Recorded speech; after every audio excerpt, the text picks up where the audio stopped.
So you're going to tell us who the starting quarterback is, right? I am. I'm starting. Whoever gives the best shot to be able to win. We feel really good about having as much depth as we can at any position, including the quarterback spot, for guys who can help us perform well. And the guys that practice the best will play and help us win. So. Thomas, how have you seen Malik and N'Kosi kind of handle the competition again? And I know they've always worked together, and Malik's been a big part of leading in that room. But what's the situation been like for them this week? I think it's been the same. I think both those guys have had really good attitudes. I think they both root for each other and celebrate with each other when these guys have success. Obviously, everybody wants to play. I don't care what role you have, whether you're the starter, second string guy. You want to have more rest. So we've got a really good job of coming together, helping each other out, and attitude's been good.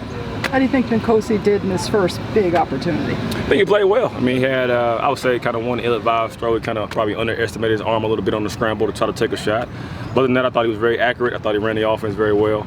I think he showed some escapability at times when the pocket kind of broke down, the holes kind of opened up. So I thought it was a pretty good day for him for the most part. When do you plan on telling them who will be the starter? How soon? And break the huddle. Hold on up. It'd be sometime before game, run time. Do you think it's a good situation to have something like this where it's, I mean, a running back, you have competition already for reps? I say all the time, I think competition solves most of your problem. I think competition makes everyone better. And no one guy in any spot should ever feel comfortable like it's my job no matter what happens. And I think, again, obviously the more depth we have, the more guys that are prepared to play and help us win, the better we'll be down the stretch. At the same time, how much you have to guard them against some of the outside stuff? Oh, now you're on the bench, whatever it may be for whoever it might be. I think it's no more than normal. I mean, playing quarterback, people gonna talk trash all the time anyway. I mean, everybody that sits at home has all the answers that have probably never laced up and played it down or took a snap or threw a ball ever. That's kind of just the nature that comes with playing quarterback. I'll play in a high-profile environment like being in Miami, so I think it'll be the same. How did Malik react to what happened last weekend, getting pulled from the game? I think it's been the same as been, like I said, throughout this week. I think he's had a really good attitude. I think he did a really good job in between drives of talking to N'Kosi, encouraging him when he did well, kind of telling him what he can improve upon, so being a great teammate.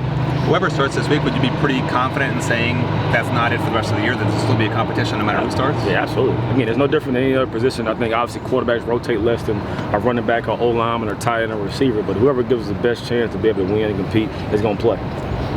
I know you guys have talked in the past about sometimes how Malik responds when he knows he's being pushed. Have you seen that from him this week?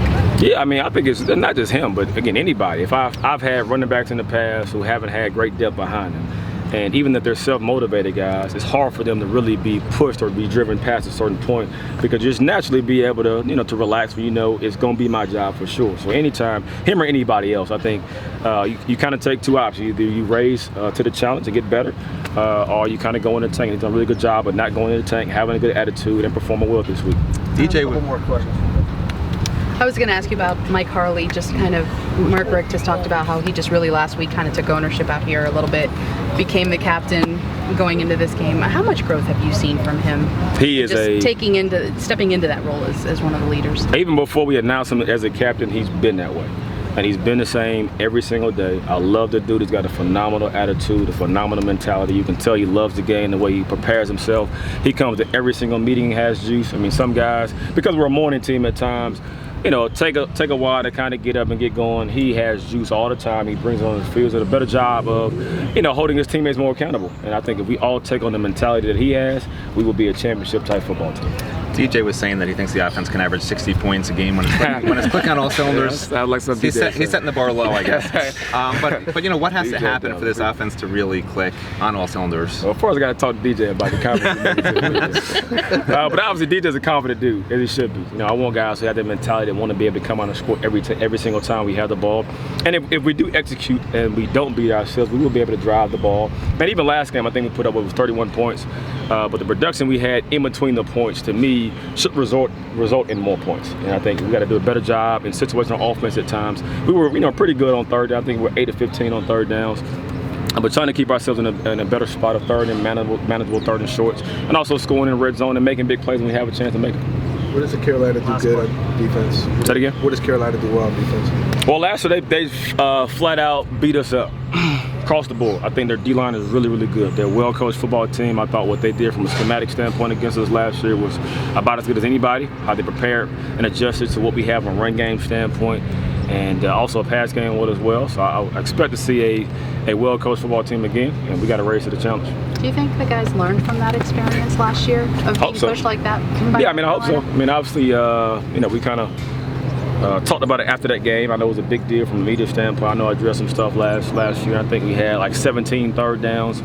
I think we had 0 third and shorts. I think we had maybe 3 third and mediums. The rest were third and long, 3rd and 7 to 10 plus. And normally that's a recipe for a loss. So we were obviously lucky enough to be able to kind of get out of there because of some big shot plays. But we got to do a better job of sustaining drives, moving the ball, converting on third down, and putting points on the board. Thanks, Makes Alex. sense. All right, thank you guys.